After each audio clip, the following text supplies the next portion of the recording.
Hello, ladies and gentlemen, boys and girls, college football fans, Ohio State fans, whatever fans you are across the nation and around the world. This is Tim May with the Tim May Show featuring Clay Hall. And Clay, if people can hear it, the faint siren call. Oh, yeah, it's out there. Calling us to the fore to deliver yet another podcast here as Ohio State, the number one team in the country, heads into its 11th game of the year, undefeated, trying to do something that even last year's team didn't do, which was run the table. Yeah. You know what? Whether you run the table or not, at the end, as long as you're playing for a national championship, that's really all that matters, right? But they take on and beat Michigan. They take on mighty Rutgers this week. Ohio State does in its final home game of the season. It'll be senior day for the Buckeyes. The seniors will come running out and receive their roses and greet their parents on the field. They will be introduced. The seniors hugging. Will be. Yeah, we'll get into that more in our Friday podcast. But the bottom line is it's kind of special.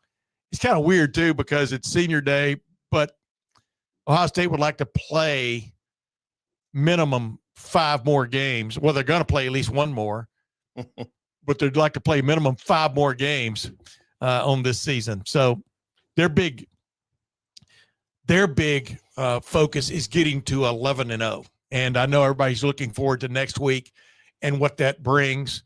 Leftovers day, 2 days after Thanksgiving, when Ohio State goes to the big house.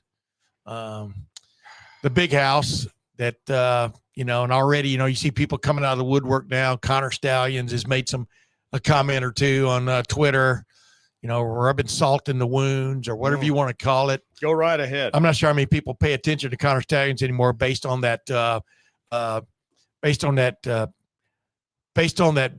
on a true story documentary about him, which was, left a lot to be desired in terms of coming clean, so to speak, not even admitting some of the things that everybody knows he did, and and then the sneaky stuff of going to the national championship game anyway. And, when he was persona non grata, all that kind of stuff. So we'll talk about that more next week. Bottom line is this week. It's Rutgers week. It is. I'm not sure there's a trophy up for grabs. Is there a trophy up for grabs on Rutgers week? The State University of New Jersey against the State University. Maybe it's we invented football, or we started college football, and hyphen, we enhanced college football, which would be the Ohio State part of it. Yeah. You know what I mean? Trophy. We started college football / we enhanced college football. Trophy. I think there's a trophy store right down here on Bethel. We can go get that. Look, for you. Could be like the Illabuck. It could be it could be the Ohio Rut. It could be round 2, Ryan Day versus Greg Schiano. Oh, yeah. Maybe Day runs that 52 yards, 53 yards to get in Schiano's face. If you've ever wondered, like a boxer, I told you, one time I was interviewing a boxer right after a fight, and I asked him a kind of a touchy question, and his manager goes, "Oh, his blood's still up. Watch out, right?" If there was ever a doubt about what Ryan Day has going on in his brain during a game, it was when he confronted Schiano, who came all the way across the field after some kind of like a big hit and wanted to get into it. And basically, it looks like Ryan said to him, "You get back to your own side over there," or whatever. And they got into it a little bit. I mean, that was fun because they had worked together. That's right. A couple of years before. And, but of course, when Ryan Day took over in 2019, actually January of 2019, everybody knew he was in the market for a new defensive coordinator because he was not going to retain Schiano. And he got Jeff Hafley. Boy, did that work out, at least for a season. Maybe these one-year wonders are what you need at defensive coordinator. What do you think? Because it's that year, 19, it worked. Yeah. Last year, well, I guess Jim Knowles wasn't a one-year wonder. He was a 3-year wonder. Well, maybe you could do that with me. But he moved on after getting it done. And then this year, without a doubt, Matt Patricia is a one-year wonder. I think continuity is a good thing. I don't think the continual change it helps your stability, but who knows? Maybe Matt Patricia's headed back to the NFL. Well, it always helps when Tim Walton and James Laurinaitis and Larry Johnson return. Matt Guerrieri, and when they all return, that helps. It's really, like I said, the guy that brings in the sprinkles and changes things a little bit. Well, so you're not just like you were a year ago. Yeah, and one of those guys is more than qualified in case there's an opening. Talking about Larry Johnson? I think. Talking about Larry Johnson? You talking about Tim Walton? Yeah, one of the five. There you go. Seriously. Talking about Matt Patricia? Yeah, I would think there are phone calls going back and forth. It's kind of like stupid to get involved in, how deep that goes at this point, right? Yeah. I mean, at least that's my opinion. Right. But the bottom line is, yeah, this is the team that's just not on cruise control. They are not on cruise control. They've lost, matter of fact, they've lost power in one of the engines. If we're staying with my airplane analogy here, they've lost some power in one of their engines with Carnell Tate. I don't expect Carnell Tate to play this week, just like he hasn't the past 2 weeks. No matter what his ailment is, will be interesting to see how that develops. Get into a little sound about that from Ryan Day from earlier this week about what the status is of those guys, because I don't expect that quote to really change when we get to talk to Ryan Day late on early Wednesday evening. And also Jeremiah Smith was on a play count last week from what I believe is some kind of like quad injury or quad bruise, strain, whatever. And I'm sure he'll want to play this week. And then, of course, we saw Julian Sayin limp out a couple of times. And but, it's a hitch in his get along. A lot of times they can fix that, tape it up, shoot it up, whatever it is it takes to get you through the day and then move on, get another game under your belt. And so, but I would think if things go according to the way you think it would in this game, we're going to see a lot more Lincoln Keynotes than we did even last week at quarterback. I would think that, right? Yeah, I would think he's ready. I would think we're going to see these backup wide receivers like we did last week, almost from the jump last week with Carnell Tate, and so right on down the line. I mean, I think we're going to see a lot of guys if things go, like I said, according to the way at least the odds makers think is going to go. 33 point favorite. Ohio State, once again, a prohibitive favorite. As Ryan often says, we're going to play depth. I can see that being a 4-quarter exercise. I thought it was it was, and you're going to play it, so maybe I'll just reserve my comment till after we hear his assessment. Oh yeah, we'll just play that. We'll play that just to get it out of the way. Here you go. This was him talking about the status at the beginning of the week, which actually it was Tuesday when we were talking to him. Right. Of Carnell Tate and Jeremiah Smith. Our policy is that we don't discuss specifics on injuries, and then once you start going down a little bit here, a little bit there, you can create a problem. And so, for a number of reasons, we don't discuss those things. We put out the report the day of the game, but I can tell you that they're in great spirits. The medical staff is working hard. We'll take it day to day and see how they come in each day, but they're working hard to get back on the field. And just so you understand, we check in every day. We take the advice of the medical staff and use their feedback, and we go from there. So we'll continue to do that. They'll continue to do that. In other words, no comment. Like we talked about on Monday's show,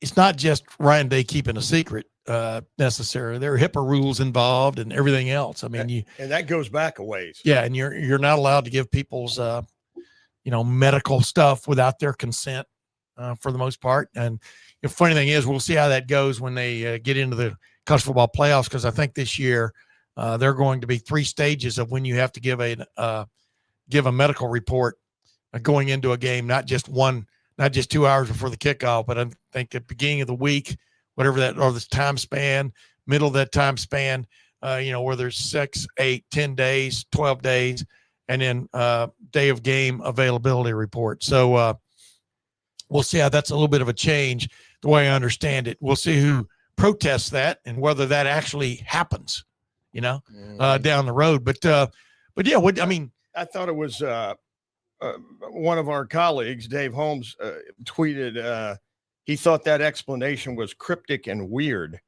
I didn't think it was weird. It was cryptic, but I think Ryan predetermined before we walked in the room. I know I'm going to be asked about this, Right. and I'm not even going to go 3 steps down that path. I'm going to shut it down immediately and say I can't discuss that, and let's move on. Because sometimes, in other situations, he might have, oh, he's good. He's, this, that, and the other. Give me 3 steps. Give me 3 steps, mister. Give me 3 steps. So he didn't go 3 steps. He just said, not today or all week for that matter. Man, I thought Leonard Skinner had broken out in the studio. I'll take some Skinner. Yeah. Just take down that backdrop, the big rebel flag at the Oakland Coliseum. Yeah. We because that Freebird performance topped any of their live Freebird performances, in my opinion, but I digress. Yeah, they get rid of that. I mean, Ole Miss does no longer carry the Confederate flag. Correct. And when that day happened, I was like, holy smoke, we're now in the 20th century. These people have finally left that BS behind. Yeah. And that's part of my rivalry with. Oh, I know. That they just, Anyway, I got you, man. I grew up in the 60s, 50s and 60s. And now they're on top. Our house in Demopolis, Alabama was about 50 yards from U.S. Highway 80, which was the Freedom Highway. Yeah. And when the Freedom Riders came down in the Greyhound buses, we went out and watched it like it was a parade. I mean, it was a big deal. Yeah. They were headed for Selma and Points East, Montgomery. Selma was right down the road about 55 miles from where I grew up and stuff. So we'll get into those stories maybe one of these days. But right. It was an interesting time to be alive in Central Alabama. But yeah, you're right. I mean, what do we expect him to say? And right. So, it is what it is. It is what it is, as the old saying goes at this point. For me, that was an interesting time to be alive, was the mid 60s. Like I said, in Central Alabama. And then we moved to East Texas and things were different there too. But that was in 1965 and things they were changing. Bob Dylan. I don't remember. Yeah. And by the time I got to Mississippi State, it changed immensely. Yeah. I was going to say Starkville in 76. And we always thought we were so much more progressive than that school up north. Northeast corner of the state. But I don't want to rehash all that. You know what? Crap. Mississippi, by the way, doesn't get credit for being a very long state. From top to bottom, man. You don't want to fly into Memphis and drive to Gulfport. No. That would be 5 hours. No, I took the drive from basically Natchez, the Natchez Trace, because you got to do that at 50 miles an hour or less. Well, because of the speed limits on there, and there's a cop. Every time you think you're free, you come around the corner, there's a cop behind a tree, and he's watching you. And then, about 5 minutes later, he goes by you going about 65. They are behind the tree to get to the next tree. But that took forever. Matter of fact, I spent the night in Tupelo. Went to see Elvis's where he was born and all that stuff. Well, the house he was born in, I'm sure it wasn't on in a park, when he was born. The house wasn't in the middle of a park. No. But that's right. But I digress. But I told you that was very meaningful for me coming back from down south following my father's funeral, and just to kind of relive these little checkpoints. Oh yeah. And it really did wonders for me. Yeah. I enjoyed that. It was kind of odd being back there. It had been so long. We've lived here in Central Ohio for 31 years. Eons. Yeah, for sure. You know what's funny? That segues into our next thing, because the thing is Stephen Means reminds Ryan Day that the leaders of the team now wanted nothing to do with the banners of 2024, and also even though there's a 2024 banner prominently displayed in the Woody Hayes Athletic Center indoor facility, or as that one guy called it the other day, he was I think a young student called it the Woody Athletic Center. Yeah, you can't. Yeah, I guess you could call it the Woody. Well, everybody knows. Everybody knows who. They know he doesn't mean Woody Guthrie, or or Woody Woodpecker. Yeah. So no, I've said from the Woody, but yeah, I know you have. But So I guess I should not have But thought that to be odd. yeah. But Anyway, all right.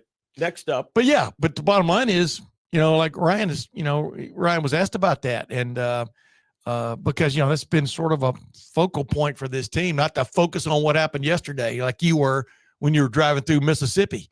It's to focus on what's coming next. Where are you now?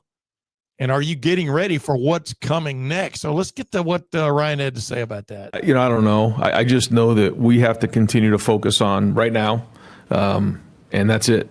And there's lessons that can be learned from the past, but at the end of the day, it comes down to everybody doing their job and just staying focused right now. And that's it. And I think it's a job as the coaches to be at our best. It's a job of the players to be at their best right now. And we'll use, what's happened in the past as learning lessons. But at the end of the day, the majority of that stuff doesn't have an effect on this team in particular. Everyone, and this team is unique. We have our own journey, our own process that we're looking to master every week. And that's really what it comes down to. So, this is their story. And I say it all the time, the pen's in your hand and here we are, we're in it right now. What do you want the story to be?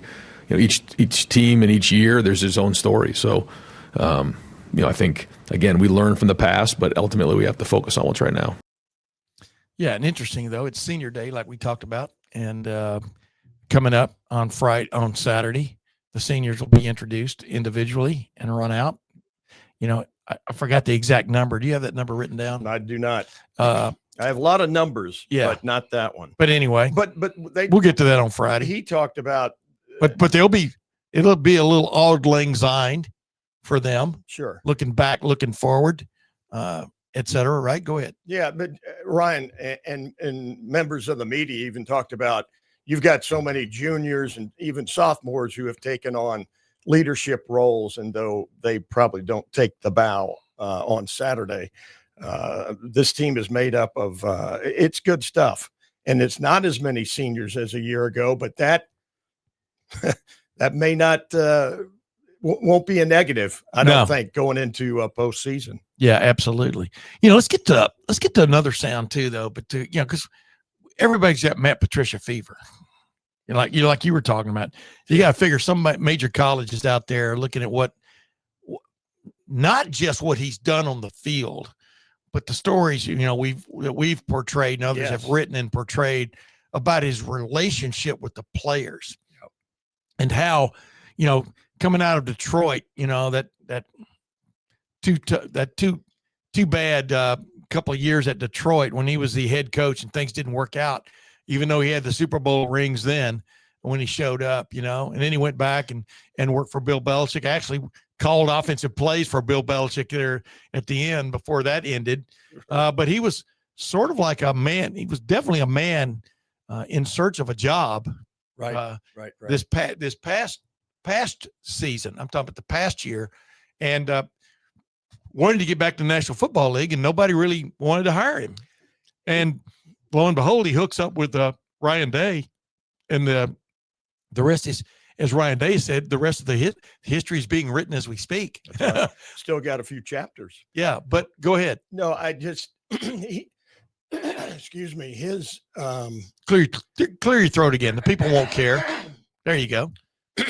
I was struck by the parallels when I saw the Lane Kiffin documentary that, I needed Ole Miss a lot more than Ole Miss needed me. And maybe Matt Patricia would say that about Ohio State, because he's found and I'm, again, he may be moving on, who knows, but the way he has embraced this whole thing and Ryan's mission and the way the process, and you walk in, 2 hours before with your kids in hand, and it's become, I think, a real soft spot for the big guy. And it's only been enhanced by his abilities from not up top, but down low, because he wants to see the player's eyes. He wants to be able to relate. He wants to be able to change issues, right on the spot and not have to call down, et cetera, et cetera. So I think he's found a home, but how long that'll last, nobody knows. Yeah, who knows? But once again, Ryan Day gets asked about the Patricia effect. And let's get to that right now. Well, it started right from when we walked in the building, and he continues to put that time and effort in and makes extra time to connect with the players and communicate with the staff. And because of that, there's trust. And I think when you come in as a new coordinator with, really the team in place, the coaching staff in place, I mean, you're kind of on your own. He brought in, a couple guys, but for the most part, he came in by himself, and he was able to connect with everybody early on. And that's how you have an impact early, is you build trust. And there's only one way to do that. That's spend time with your guys, and he's done that. And so I think, we've seen preparation. You've seen some confidence on the field. You've seen guys when, again, there hasn't been a whole lot of adversity this year, but when it has hit, there's been guys who get to the sideline, solve the problem, and get it fixed quickly, get back on the field without panic. I think that's because, they know when they turn to him and they turn to the coaching staff, they're going to give them answers on what exactly happened and then go get it fixed. There wasn't that same trust in the field last year, but do you sense a different vibe or feel with Patricia and this group as maybe last year's? Every year is different. Yeah, just the personality is different. We lost a whole lot of personalities on defense last year, and a whole lot of production, and a whole new group of guys came in, and so because there was just so much movement between the players, the coordinator, it was just a totally different feel and dynamic, but all within the culture of our program. And so again, I don't know how to compare it other than it's just different. Yeah, not apples and oranges. Apples, Macintosh and Fuji, right? Yeah, you mentioned that word adversity. Or Honeycrisp. Are we addressing that? It's funny when he's like, I don't go looking for adversity. Yeah. It was like, no, I don't need to be, down 2 touchdowns with 6 minutes left. Oh, we'll get to that later. Okay. That wasn't what we were Awesome. talking about. This was about Matt Patricia. And the point being that the difference he's brought in and what's different between him and Jim Knowles. Well, that was last year. There's a lot different. There are different players, 8 new starters on defense, et cetera. Not that almost every one of those guys didn't play a lot last year, which they did. But the bottom line is it's I think the really good coaches, and I think Ryan Day has bought into this, and he may have always been into this, but I think he's definitely into it now, is don't be this year like you were last year. Be different. Right. Find a way to be different. They are not a plotting offense, but they're pretty close to a plotting, Plotting also, offense, running not very many plays usually, unless the defense is shutting them down. I mean, I think the defense has averaged playing about 42 plays a game the last several games, which is not very many plays compared to the good old days. And then offensively, they've tried to be quite efficient and precise with their play calling. Every play's not going to work. When you got new wide receivers running with Julian Sayin like last week, with the 2 primaries finally missing, both of them finally missing as that game developed, people are going to have to get used to watching before their very eyes a development of chemistry between Julian Sayin and new receivers in a game atmosphere. Right. You can simulate as much as you want in practice, but games heighten the adrenaline, sometimes curb the memory, of what you're supposed to do from one play to the next. You get really used to the speed of the game. I'm talking about for the new receivers and stuff. And we saw that happen, especially at the beginning of the second half last week, when the 80% completion percentage quarterback missed on 3 or 4 throws. Right. And it wasn't necessarily because he missed. It's just the guys that were supposed to be there weren't necessarily always where they were supposed to be. And you saw one play, like I said, over the middle, a nice pass over the middle where a Carnell Tate or Jeremiah Smith at the last instant always makes like a move to the ball. You didn't see that from that receiver. Right. And that's something that you have to develop, because I'm sure you see it in practice. I'm sure Brian Hartline demands those kind of little things from his wide receivers. So, but in the world of plotting, and Ryan alluded to this in an earlier season presser, how he and Mickey Marotti sat down in a confab to lay out this. We're trying to play 17 games. And so we're going to conserve ourselves. We're not going to, we don't need 80 plays a game because he wants freshness, certainly this week, next week, and on into the postseason. And I think there's very few days that Ryan Day goes to work, excuse me, and doesn't get something accomplished. Obviously, he's talked about how many things have changed, and sometimes you work all day and don't get it. But I think he is on the cutting edge in terms of just that freshness and having a team that is ready to go 4 quarters and perhaps beyond to get what they want. That's right. That's why I've called him the prototypical modern college football coach. They found a way to meld everything into a focus.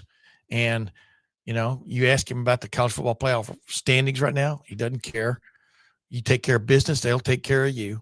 You ask him about, if you were to ask him about the game, and maybe somebody else will do that. So I'm sure will be something like we'll cover that next week when we get to it, because to be the team they really want to be, they got to take care of business this week. I know everybody wants to, I understand that. Rutgers is not a great football team. You understand the fascination. Might not even be a good football team. An average football team, maybe. But the thing about it is, like I said, I think almost every Rutgers is better than it was 4 years ago, in my opinion. That doesn't mean you get wins. Because everybody's striving to be better, but it doesn't mean you're a pushover either. They've got some talented players. Monangai is a talented player, for example. I mean, they've got guys that can play. They've got a 1,000-yard rusher. That's what who I just named. Bottom line is they've got guys that can play. To take them for granted would be stupid, because there is a difference. But it's not as big as a lot of people like to think it is. It's not like the good old days between Ohio State and Northwestern, or Ohio State and Indiana, and for example. And so, while everybody else wants to look ahead, and I understand that. I mean, we're even looking ahead ourselves a certain extent.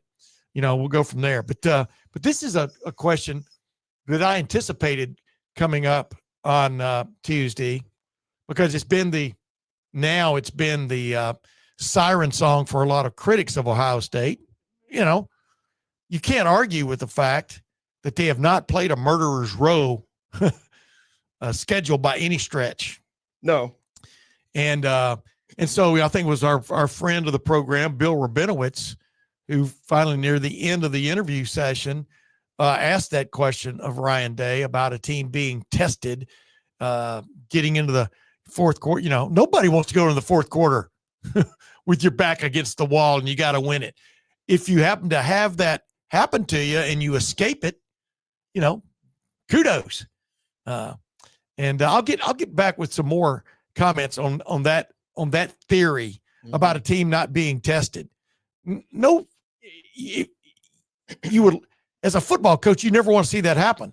But then as a football coach, you're curious about how your team's going to respond when it does happen, how your staff is going to respond when it does happen.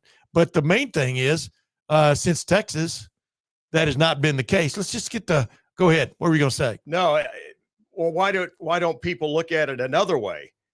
They're so dadgum good, they don't get in those kind of heated second half issues. And yes, we can say it's not the toughest schedule in the world, but the point being, they're going to face tougher competition.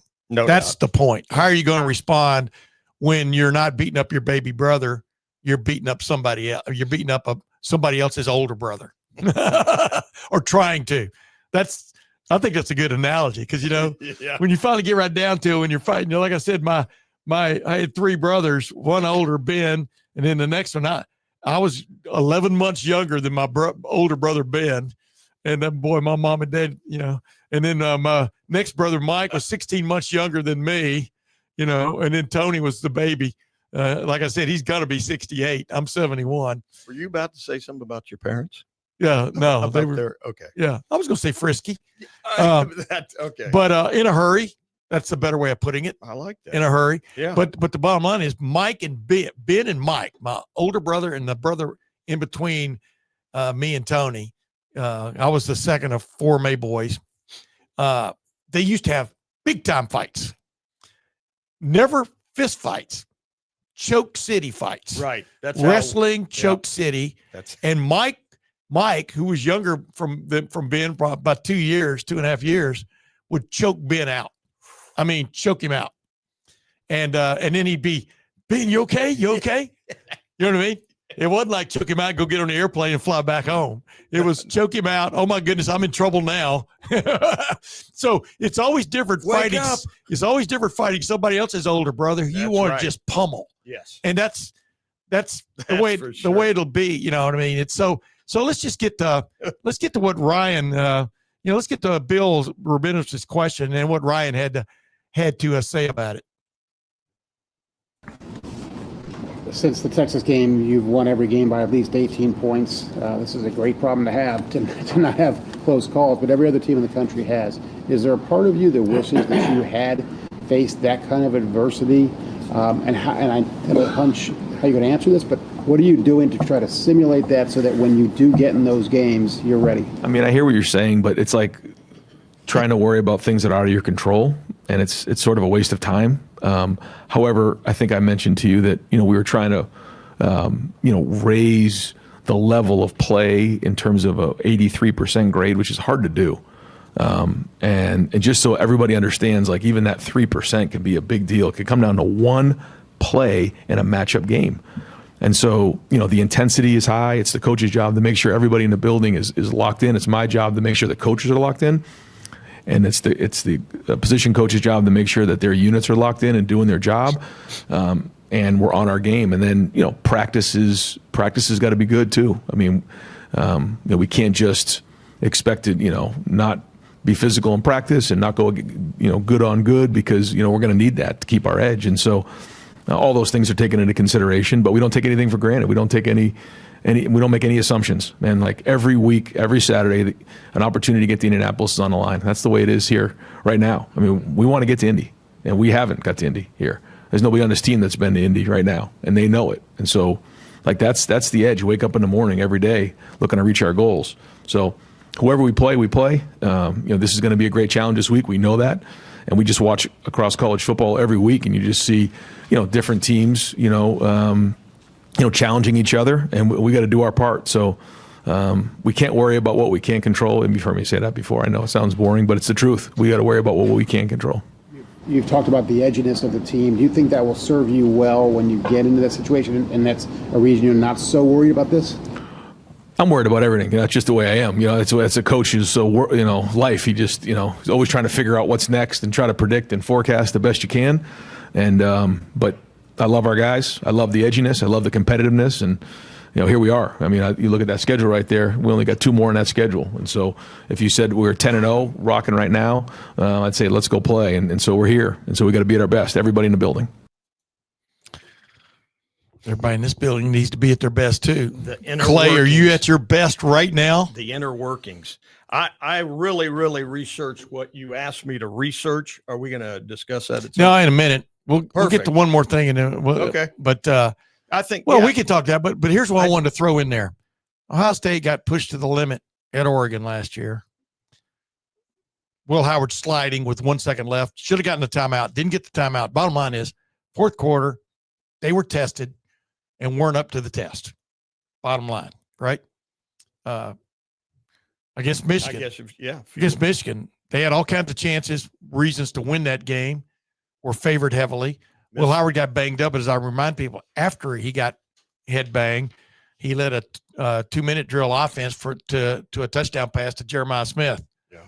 So, and then the second half, they couldn't get the stop when they needed it, but also they also couldn't get the field goals. The field goals. They couldn't get the points when they needed them. When you got the ball in your hand, what do you do with it, right? Yeah.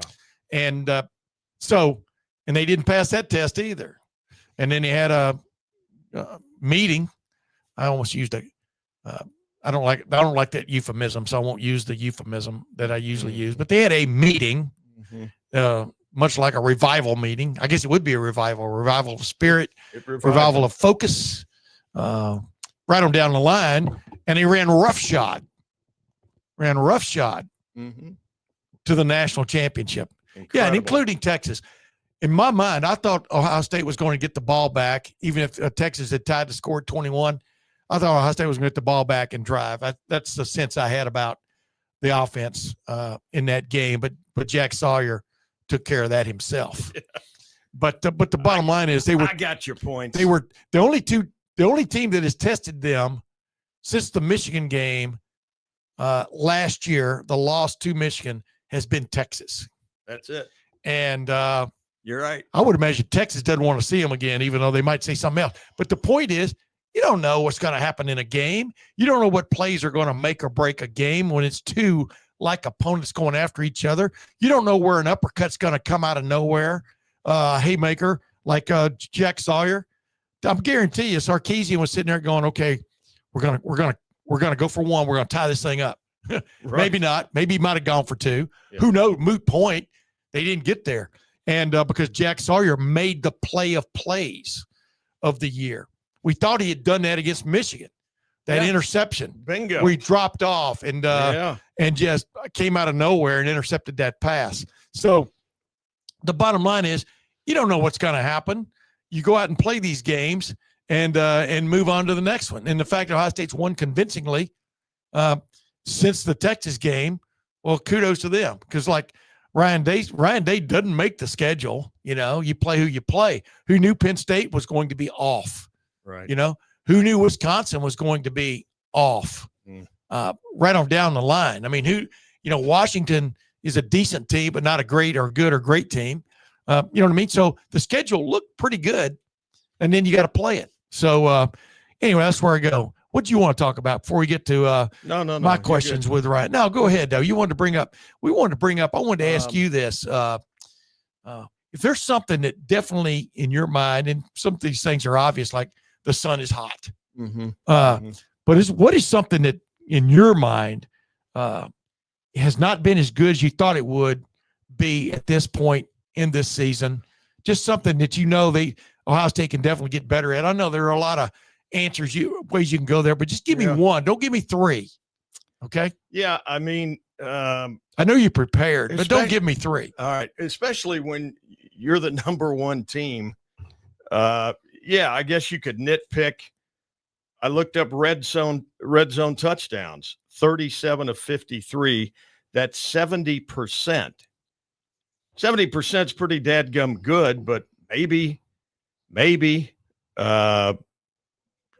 better. Yeah, and the other, I won't mention the other. No, but you mentioned another. I was just being smart. I was trying to act like I'm in charge when in fact we know who's running this show. I don't know if this is bad either. Sacks, 25. So that's 2.5 a game. I think to win again. I'm with you. To win next week, you're going to have to fluster that quarterback. He's a freshman. And maybe it's just more pressure. Maybe it's a blitz. Maybe it's something. You got to cage him. You got to put that cage back out there. Yeah. So it's either you maul him or you go with that amoeba that you used in Seattle. So 25 sacks for 10 games.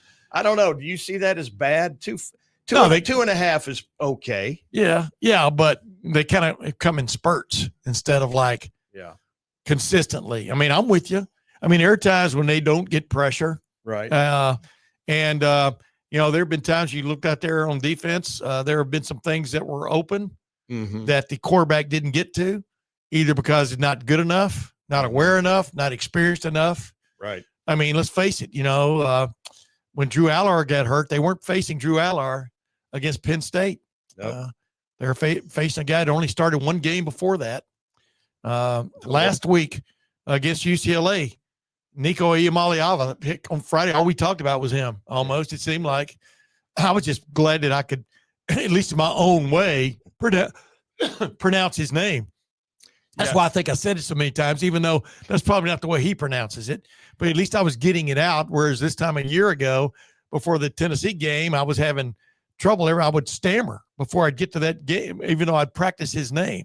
Okay. And then he doesn't even play, and a guy who's never played before, at least thrown a pass before for UCLA as the starter, and he missed some things or didn't get to some things. Was that Luke? Whatever. See, that's what I'm saying. You don't even remember his name. Luke Dawson. But the bottom line is, see, don't do that. Go either know the name or just, don't ask me. Don't put me on the spot. That's your deal. Well, but the bottom line is, so there have been things. If you watch video of the games afterwards, there have been some guys open that the other team didn't get to in a passing way. And I truly believe the way you beat Ohio, the way you have to beat a big time team like Ohio State and like all these other teams before them, over the years in college football, you gotta not just be able to throw the ball. You gotta throw the ball. You gotta, because there's fewer guys where you're throwing the ball to. People have heard me say that ad nauseum, but that's why I went ahead and said it again. Because if you're not squeamish, get squeamish. No, I'm just joking. But the bottom line is, there's some things that need to be tightened up in that realm. Now I look at it. I look offensively. What has come around that I like? I'll let you go first on that, and then I'll give you my follow-up on it. Well, I took it as what's better. What's turned out through 10 games to be better than you expected. Right. Total D, first, 212 yards a game. I mean, they lost 8 starters. I mean, and maybe Sayan goes over that. We didn't know what to think. Nick Saban certainly recruited him, thought highly of him, but 25 touchdowns, 4 picks. Right out of the gate, that's 2 things. Yeah. I know. Is that enough? No, I was just saying, right out of the gate. Go ahead. Incredible. And this plays into the total D. They're giving up 80 yards on the ground. Yeah. And here's another, maybe this is why they do not lose. Third thing. Fourth thing, average per play. Guess, take a little. Is it in the 6 or 7s? It is. Yeah. It is. Yeah. That's pretty good. It's basically 7. It's 6.9. So a ton of stuff. They're better than maybe what we expected in August. Yeah. That's pretty damn good. PDG. 25 touchdowns, 4 picks. That's PDG. I looked up, by the way, Dak Prescott is number 1 in QBR in the NFL. He has 21 touchdowns, 6 picks. Yeah. But this guy. Baby, do not equate. I know. I mean, the NFL, Dak Prescott could be a lot better. But the NFL, the window's open and shut. And open nowhere near as wide and shut a lot faster. They got that spring-loaded shut on them. Whereas in college football, as we well know, you might have one good corner on your team, but there aren't a whole lot of teams that have 2 great corners who could shut down Carnell Tate and Jeremiah Smith on the same play. Oh, no. Somebody should be open. That's why having Carnell Tate on the mend right now, it's important that he get back. You hope it doesn't turn into a Jackson Smith and Jigba thing, and I think they should work toward that. But like we talked about earlier, he warmed up before the Purdue game and then was ruled out. Who knows what that meant. So just 2 weeks ago, there was a chance he could have played if he had passed muster. It was precautionary. Last week you definitely don't play him.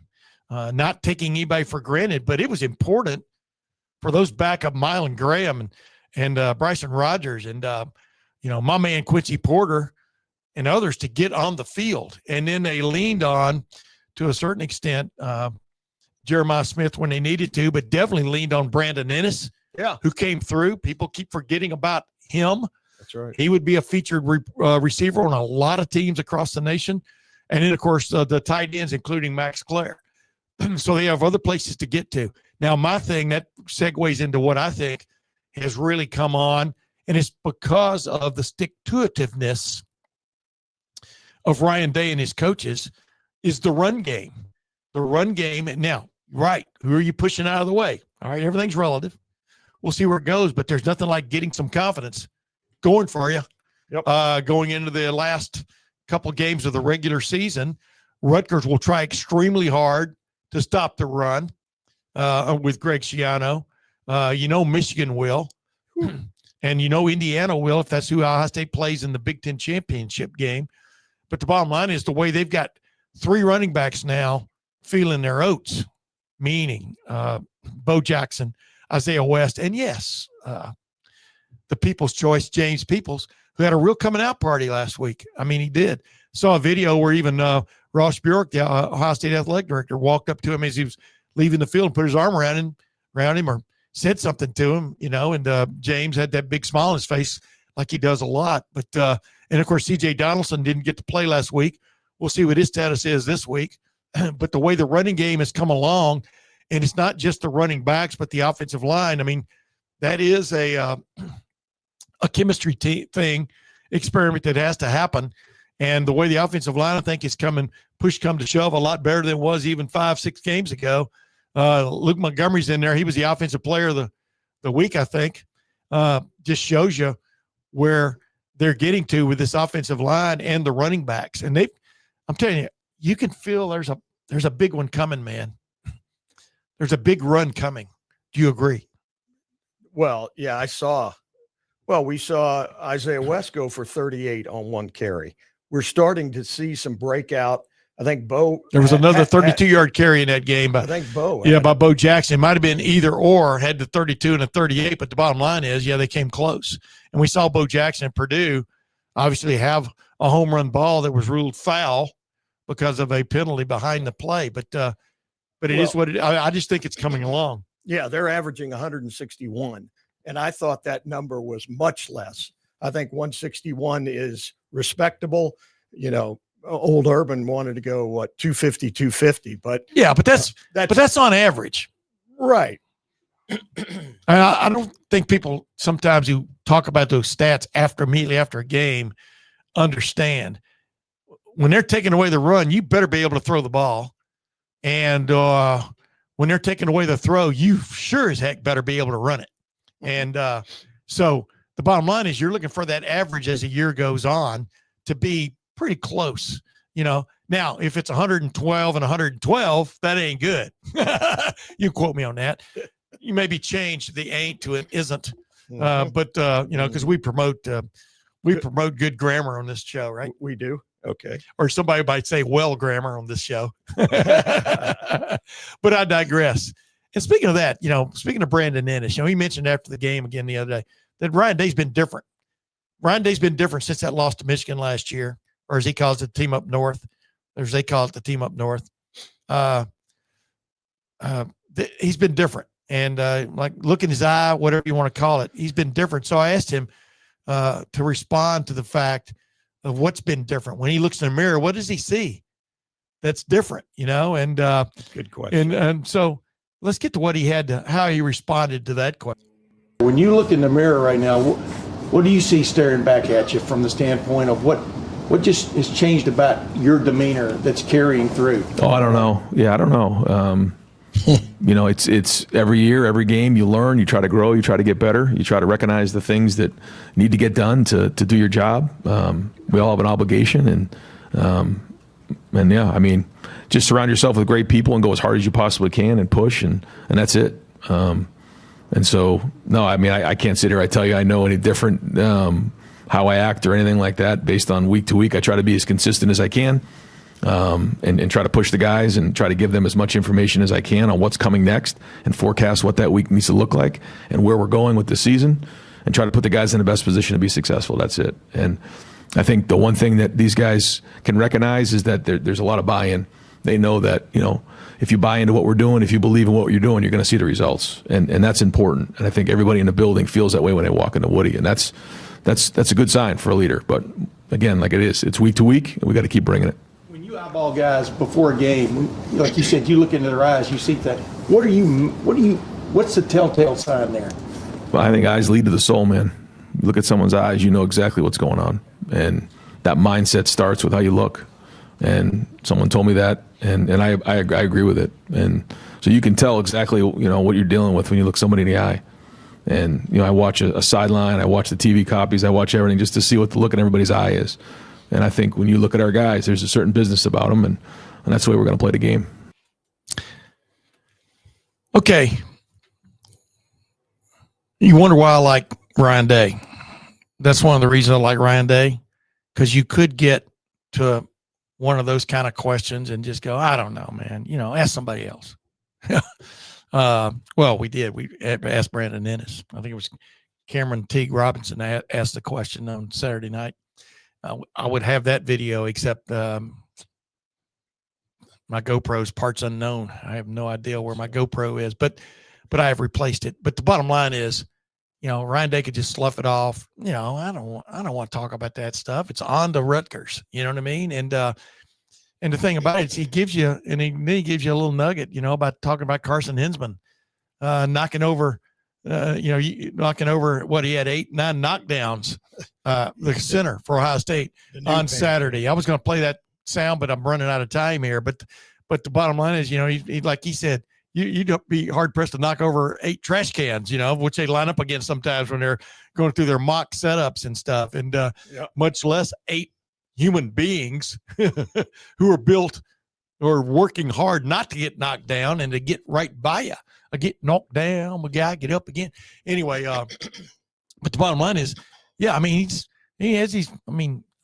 feel like he's more comfortable, Ryan Day is, in his role now than ever before. True. He's more comfortable about exerting exactly what he wants, or demanding exactly what he wants, as opposed to it being, maybe up until last season, still an experiment a little bit. Am I the guy? Even though I thought, when you're sitting here right now, 80-10 as a head coach, I don't care who you're playing. I don't care if it's straight FCS opponents. That's a hell of a winning percentage, the best ever, actually. I like Ryan Day because I believe he's in major college. Yeah, he's a principled guy.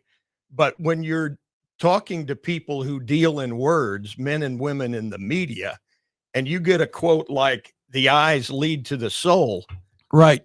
You're not getting that from most cats. Yeah, and that's why he makes the effort to answer your question, and then he goes beyond it so many times. Well, so, I'm out there. I think I may have told this story. I'm out there at Washington when they're warming up down on the field. I'm down on the field, and he gets really involved. He gets walking up to guy. He gets really involved. And I remember there's one drill where the quarterbacks are just, throwing little slants or whatever. And, hey, when you're warming up and you're throwing a slant, when you're on the practice field, and the defense isn't on the other side, you're just throwing the slant. There's nobody else to throw over and stuff. Well, there's Ryan Day holding his hand up, getting in the passing lane and going, hey, you know what? There's going to be somebody here. Yeah. Like I've told you many times, a pass batted at the line of scrimmage is the quarterback's fault. It's the quarterback's fault. You got to be able to see, you got to be able to see through, but you also got to be aware of what's around you. It's just little things like that. I know a lot of coaches are great on the details. Ryan Day is definitely one of those coaches, though. Agreed? Yeah. And, this word layering has come up a lot in the pass game this year, maybe more in the NFL, but he's teaching that too. Like you said, hand up. Yeah. You got to. Well, they've been doing that for a while, though. When Urban was around, I think that they may have been doing it even before Urban, when Trussell was there, but there was a drill where you put a big net out there about 15 yards away or 20 yards away, and you've got to be able to throw a pass that with velocity that gets over the net, but then drops down to the receiver about 5 yards behind it. And you can throw that pass. That is a skill that you can develop as a quarterback. And we saw Lincoln Keno's throw one of those the other night. Right. Lincoln Keno's, if you're paying attention, he has velocity on his passes. He looks different than he did last year or definitely 2 years ago. And I really like the way, that's why it'd be interesting to watch him play a little bit on Saturday, when you can still run your offense and not have people, afterwards going, hey, coach, you won by 40, but why were you, you know what I mean? Mm-hmm. second guessing. I mean, because right now you're wanting everybody to leave the game who played feeling better, feeling like they're better than they were when they went into that game. I guarantee you a couple of those receivers felt a lot better about having an awareness of what it takes to play on a semi-regular basis than they had going into last week's game. And I think we will see that come to fruition this weekend. I mean, against Rutgers, I think you're going to see a quote backup receiver go off, maybe. So we'll see how that goes. But the bottom line is, it's always fun talking to Ryan Day, because you always get, I think, most of the time interesting answers, because he could just be sitting there going, looking at his watch. He's deep Every 5 minutes. And how much more of this do I have to endure before I get back to enduring other things? But for you personally, Clay, what has been, I don't know, what has been the growth you've seen just in Ryan over 7 years? Because a lot of people don't get the inside, don't get to sit and like we said, they're fleeting, but they don't get those moments with a head coach like that. But what do you think has been the biggest change in him? I think when you're following somebody like Urban Meyer, and Urban Meyer, taps you and says, he and Gene say, you're the guy. Yeah. Without ever being a head coach. And you're taking over this thing, and Urban's telling you, well, all you got to do is win every game. And even, excuse me, even as this Michigan thing has unfolded, Urban has said, your record against Michigan will follow you. Yeah. And it should. And some of that stuff, I'm sure, gets back to him. I just think, excuse me, this has been a month, me trying to get rid of this crap. Right. Crud. I think it's called crud. Yeah. It's my program. I feel comfortable. I'm in charge. I'm going to direct the mission of this the way I want to. Yes. Did he learn a lot from a lot of different guys? I'm sure he did, but it's just his gig now. It's Ryan Day's team. And I think the fans have, after winning it all last year, it was like, all right, this guy, he's up to it. And now we just got to fix this other little thing. But I just think the shoe fits now. The shoe fits. And I think he's having the time of his life. And I hope he does stay here 20 years. Yeah. With a lot of success. And he fits in the shoe. But we both digress. Bottom line is, what have you seen from? Well, what I've seen that tells me he gets it. Number one more than anything else is this continual reference to taking care of business right now, of getting back to Indy, where they haven't been since 2019, right? 2019. They haven't played for the I thought somebody they haven't said played 20. for the no. Oh yeah, Yeah, 2020. Okay. Did they even? Yeah, they played the Big Ten Did they? championship game. Yeah, okay. Since 2020. Getting back there, taking care of these other things before you just immediately your mind turns to the big prize.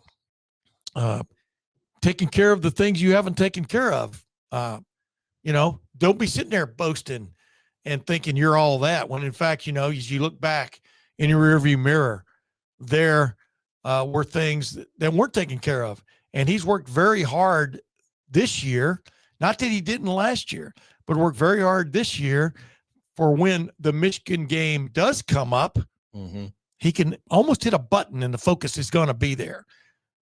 The focus is always there. See, a lot of this stuff is just made up hokey pokey by guys like us, or people who cover stuff, who think there's a simple answer: run off tackle more, hit the blocking sled more, don't throw the ball as much. You didn't throw the ball enough.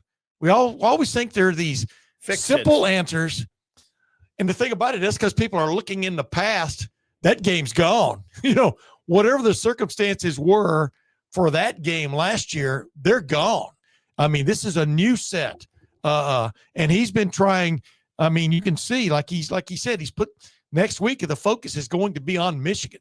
Like you've got you won't have those self-dimming headlights. It'll be bright lights all the way to Ann Arbor, although I think they're flying.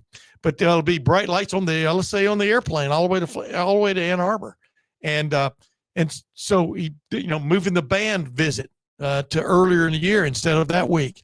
He wants it to be not as normal a week, because it will not be as normal a week.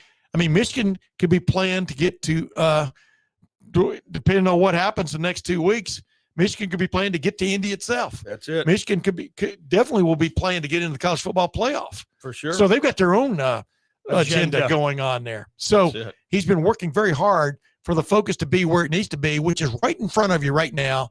You get upset by Rutgers. Oh my gosh. Number one. Number two, you want to get to Indy. And the way you get to Indy, as it's been proven, since 2020, they didn't play Michigan, all right, because of COVID. And they've lost 4 straight to Michigan since then. The way you get to Indy is to beat Michigan.